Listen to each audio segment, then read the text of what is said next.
നിരന്തരമായി കേൾക്കുന്ന ഒരു കാര്യമാണ് കാട്ടാന നാട്ടിലിറങ്ങി കൊലപ്പെടുത്തി, നാശനഷ്ടങ്ങൾ ഉണ്ടാക്കി, പരിക്കേൽപ്പിച്ചു തുടങ്ങിയ വാർത്തകൾ. ഇത്തരത്തിൽ കാട്ടാന നാട്ടിലിറങ്ങി മനുഷ്യരെ ഉപദ്രവിക്കുകയും നഷ്ടങ്ങൾ ഉണ്ടാക്കുകയും ചെയ്യുമ്പോൾ നമ്മൾ ഏത് അതോറിറ്റിയുടെ മുമ്പിലാണ് നഷ്ടപരിഹാരത്തിനായി ചെല്ലേണ്ടത്, ഇല്ലെങ്കിൽ എങ്ങനെയാണ് കംപ്ലൈന്റ് രജിസ്റ്റർ ചെയ്യേണ്ടത് തുടങ്ങിയ കാര്യങ്ങൾ നമുക്കൊന്ന് പരിശോധിക്കാം. സർ, ഈ വന്യമൃഗങ്ങൾ, കാട്ടാന പോലുള്ള വന്യമൃഗങ്ങൾ നാട്ടിലിറങ്ങി മനുഷ്യരെ ഉപദ്രവിക്കുകയും കൊലപ്പെടുത്തുകയും ചെയ്തു കഴിഞ്ഞാൽ അവർ ഏത് രീതിയിലാണ് നഷ്ടപരിഹാരത്തിന് വേണ്ടിയിട്ട് ശ്രമിക്കേണ്ടത്, ഇല്ലെങ്കിൽ ഏത് അതോറിറ്റിയുടെ മുമ്പിലാണ് നഷ്ടപരിഹാരത്തിനായി സമീപിക്കേണ്ടത്, ഒന്ന് പറയാവോ? ആദ്യം നമുക്ക് ജീവൻ രക്ഷപ്പെടുത്തുന്നതിനെ പറ്റിയിട്ട് ആലോചിക്കാം.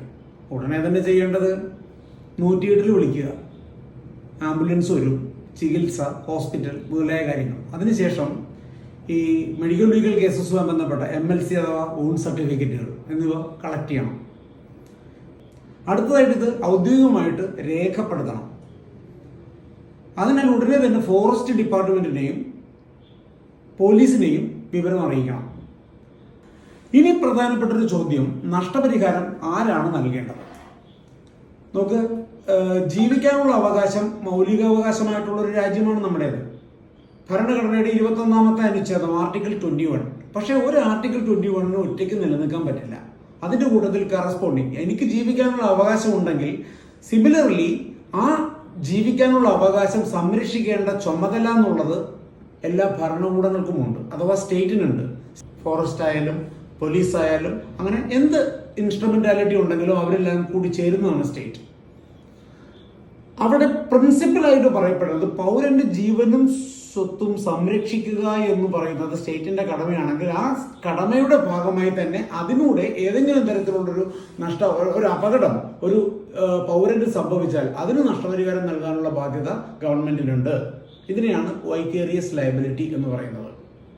സർ, അപ്പോൾ ഈ പ്രൊസീജിയർ, നഷ്ടപരിഹാരം ലഭിക്കുന്നതിന് വേണ്ടിയിട്ടുള്ള ഈ പ്രൊസീജിയർ അതെങ്ങനെയാണെന്ന് ഒന്ന് എക്സ്പ്ലെയിൻ ചെയ്യാവോ? സ്ഥലത്ത് നിന്ന് സുരക്ഷിതമായിട്ട് മാറുക എന്നുള്ളതാണ് ചെയ്യേണ്ടതായിട്ടുള്ള ആദ്യത്തെ കാര്യം. സാമാന്യ യുക്തിക്ക് നിൽക്കുന്ന രീതിയിൽ ചികിത്സയുടെ ബില്ലുകൾ, പിന്നെ പ്രിസ്ക്രിപ്ഷന്, സ്കാൻ റിപ്പോർട്ടുകൾ മുതലായവയെല്ലാം സൂക്ഷിച്ചു വയ്ക്കേണ്ടതായിട്ടുണ്ട്. പിന്നീട് ഉടനായിട്ട് ഔദ്യോഗികമായിട്ടുള്ള അറിയിപ്പ്, അതായത് ബന്ധപ്പെട്ട അധികാരികളെ അറിയിക്കൽ. സംഭവ വിവരം ഉടനെ തന്നെ ഫോറസ്റ്റ് ഡിപ്പാർട്ട്മെന്റിന്റെ ഭാഗത്തു നിന്ന് റേഞ്ച് ഓഫീസിലേക്ക് അല്ലെങ്കിൽ DFO ഓഫീസിലേക്കും പരാതിയായിട്ട് നൽകുക. ഇതിനൊപ്പമായിട്ട് പോലീസിലും ഒരു ഇൻറ്റിമേഷൻ നൽകുക. ഈ പരാതി നൽകിയതിന് ശേഷം അക്നോളജ്മെന്റ് അഥവാ GD എൻട്രി നമ്പർ അല്ലെങ്കിൽ FIRന്റെ കോപ്പി അത് ആവശ്യമുണ്ടെങ്കിൽ ഇതിനെ വാങ്ങി ഈ പറഞ്ഞ വസ്തുതകളെ വാങ്ങി ഒരു കോപ്പി നമ്മൾ സൂക്ഷിച്ച് വയ്ക്കണം. ഇനി നഷ്ടപരിഹാരത്തിനോടുള്ള അപേക്ഷ എവിടെയാണ് നൽകേണ്ടത് എന്നതാണ് ഒരു പ്രധാനമായിട്ടുണ്ടാകുന്ന ഒരു ചോദ്യം, അല്ലേ? അത് നഷ്ടപരിഹാരത്തിനുള്ള അപേക്ഷ ഫോറസ്റ്റ് ഡിപ്പാർട്ട്മെന്റിലേക്ക് നൽകുന്നു. സാധാരണയായിട്ട് റേഞ്ച് ഓഫീസർ അഥവാ DFO ആണ് അത് സ്വീകരിക്കുന്നത്. ആ അപേക്ഷയിൽ ചേർക്കണം MLC വൂണ്ട് സർട്ടിഫിക്കറ്റ്, പിന്നെ പോലീസ് നൽകിയിട്ടുള്ള അക്നോളജ്മെന്റ് കാർഡ്, പിന്നെ FIR ഉണ്ടെങ്കിൽ അത്, GD എൻട്രിയുടെ ഡീറ്റെയിൽസ്, ഫോട്ടോകൾ, സാക്ഷി വിവരങ്ങൾ, ചികിത്സാ രേഖകൾ, പിന്നെ ബില്ലുകൾ, ID proof, bank account details, അതായത് IFSC ഉൾപ്പെടെ, പിന്നെ സ്വത്ത്, വിള, കന്നുകാലി നഷ്ടം എന്നിവയുണ്ടെന്നുണ്ടെങ്കിൽ അത്, അതായത് നഷ്ടത്തിൻ്റെ രേഖകളെ കാണിക്കുന്ന ഒന്ന്, അതിനെ കാണിക്കുവാൻ പാകത്തിലുള്ള ഒന്ന് അത്, പിന്നെ അതിൻ്റെ ഒരു വിലയിരുത്തൽ, വില്ലേജ്, റവന്യൂ, പിന്നെ ലോക്കൽ ബോഡി മുതലായവയിൽ നിന്ന് സർട്ടിഫിക്കറ്റുകൾ ലഭ്യമാണെങ്കിൽ അത് കൂടി ഇതിൻ്റെ കൂട്ടത്തിൽ ചേർക്കണം.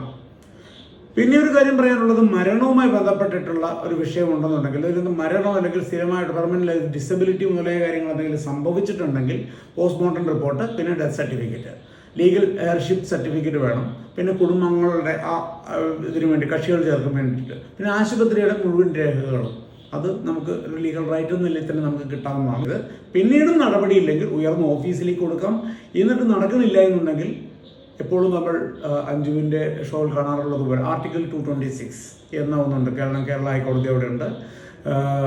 അതിൻ്റെ ഭരണഘടനാപരമായിട്ടുള്ള നടപടി എന്ന നിലയിൽ ഇത് ഉദ്യോഗസ്ഥർ ചെയ്യേണ്ട ഒരു ചുമതല അവർ ചെയ്യുന്നില്ലെങ്കിൽ മാത്രം അതിന് ഹൈക്കോടതിയെ സമീപിക്കാവുന്നതാണ് റിട്ട് ഓഫ് മാൻഡമസ് ഫയൽ ചെയ്യുന്നതിന് വേണ്ടിയിട്ട്.